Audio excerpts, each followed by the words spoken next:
You're listening to It's a Wonderful Weekend podcast party.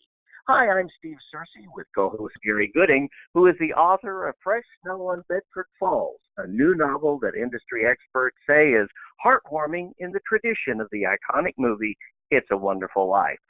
Also, we have with us today Amber Solomon, creative director of Alamo Drafthouse Cinema in Kansas City. And we're going to talk movies, and in particular, we're going to talk about It's a Wonderful Life because it's that time of year. Welcome, Amber. Hi, thanks for having me. Yeah, great to have you. No problem. So, Amber, have you ever seen the movie It's a Wonderful Life? Multiple times. I think the first time I saw it, I was 7 years old and probably a little too young to actually appreciate it. But I know at that age I was obsessed with Clarence and just, I too wanted to possess the IQ of a bunny rabbit.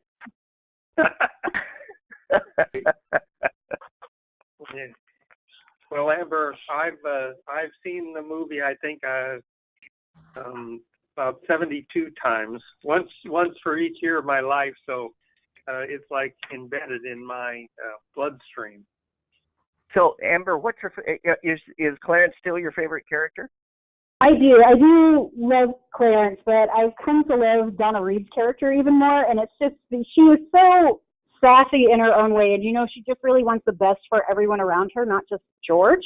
So yeah. The whole story is just completely phenomenal. I mean, it's a great story. The cast is 100% brilliant. You can't go wrong. This is the holiday movie to see this year and every year to come. Well, why do you think, Amber, that it is so good? Why did it fail back in the late 40s? Why did it not find an audience then? Personally, I think it probably didn't find an audience back in the 40s because, everybody wanted something super uplifting through the whole thing. It was the era of song and dance, and It's a Wonderful Life is kind of dark, psychologically speaking, for the films of the 1940s. Uh-huh. Yeah, it's not Busby Berkeley, certainly. Yes, most definitely. Amber, what are your favorite scenes in the movie? Well, of course, the iconic Merry Christmas movie house, but the scene that always comes to my mind when I think of It's a Wonderful Life, it's always the one where they're in that hut after George has saved Clarence from drowning, and George just has this incredible look on his face, like, this guy is nuts, I've drank too much, I just need to get on with myself, and what am I going to do? It's just something that can't be recreated by any other actor other than James Stewart. I mean, he is George Bailey. How many times has the Alamo Drafthouse shown the movie? And do you get a chance to get feedback from people who come out after the showing? Oh, God, let's see. We opened in 2012. We've shown it every year since then. It's just become an annual thing, and usually it's the first week in December or the first weekend in December. And everybody that comes out of that audience, there's not a dry tear or dry in the house. And, we get it on social media. Oh, my God, I love this movie. My daughter hasn't seen this movie. My son hasn't seen this movie. This would be the opportunity to introduce them to a holiday classic. Are you finding the audience is a good mix, getting some younger people in who are seeing the movie for the first time? Every year. I mean, we have kids who come in that are ages 6 and up. We have teenagers, and even disgruntled teenagers have a smile on their face after seeing this movie. It's timeless. And, you think that the generations that are coming up after would just not have an appreciation for black and white, but it's just the essence of it. It's timeless. What do you think is the picture's place in cinematic history? What did it do that others haven't? I think it just really tapped in the whole notoriety of a seminal holiday classic, and it's really distinct when it comes to being sentimental. It's corny at times. You can laugh, you can cry, but where other films kind of use Christmas and the holiday season as a plot text, whereas It's a Wonderful Life truly is the Christmas spirit. I mean, you're not going to get that from very many movies. Absolutely. Yeah. So basically, that's a great distinction. So you're saying basically that Christmas and the movie have the same theme. Yeah, indeed. It's definitely taking the holiday season cannot be all laughs and all great time. And every time the bell rings, an angel does get its wings, but it's a long journey and a hard journey to get there. And sometimes the Christmas spirit doesn't get into you until the very last minute. Yeah. Certainly for me, that last scene in the living room where everything comes together, I have a hard time holding it together, even though I've seen it over and over again.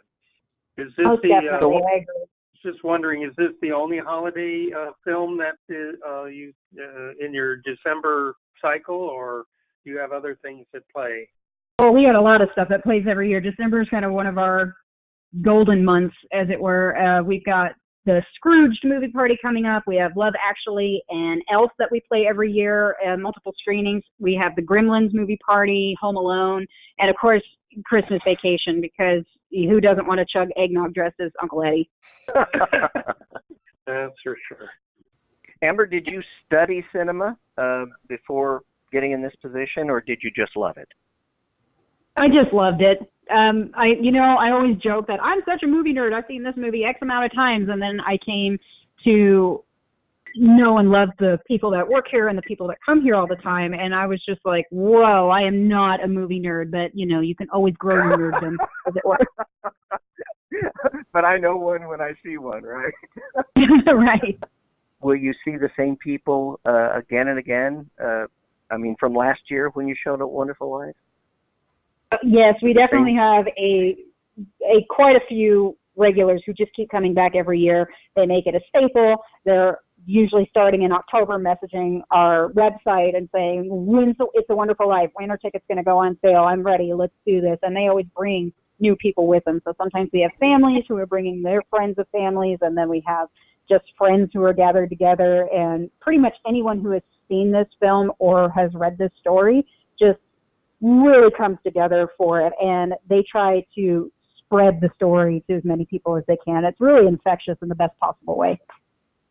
That's delightful, and it delivers the Christmas message. That's very cool. Is there any movies that have a similar impact, Amber, that you can think of? I can't, or that have had this kind of trajectory where it goes from failure to mega hit every year. I think when it comes to Christmas films, no. But I think the only film that I think I could compare it even just minutely is Cleopatra with Elizabeth Taylor. It flopped at the box office, but it just grew in popularity, and it's surpassed cult status. So you see it on Turner Classic Movies all the time. We played it a couple times, and it's just, I love stories like that where it didn't do well at the box office, but 20 years on down the road, and it's a bigger hit than the next superhero movie. Yeah, that's cool. I had no idea that Cleopatra was that way. Well, it was a very expensive movie. Yes, it was. Oh my gosh. I'm sure, besides the film and everything else you're putting on there, Amber, is going to make for another great start to the Christmas season. What better way than It's a Wonderful Life to kick off the season and hopefully bring to a lot of people the real meaning of Christmas. And so you're having this event with It's a Wonderful Life. So Sunday, December 2nd at 4 o'clock, I will be hosting, and we'll show some highlights of the upcoming book release. We're going to share ebooks with everyone who attends, and we've got our Facebook contest going up where one lucky winner is going to win 2 tickets and a gift basket courtesy of Center America. And we're all just going to come together, and we're going to cry together, and no judgment. Pure, happy, free. Yeah. It's okay. Bawl your eyes out. It's a safe space. Okay. Well, thank you very much, Amber. Thanks, Amber. I look forward to seeing you on Sunday. Yes, definitely. Thank you so much for having me, and thanks for coming together. I mean, we do this every year, but this year it's something special. Excellent. All right. Thanks, Amber. Thanks, Amber. Bye-bye. Bye.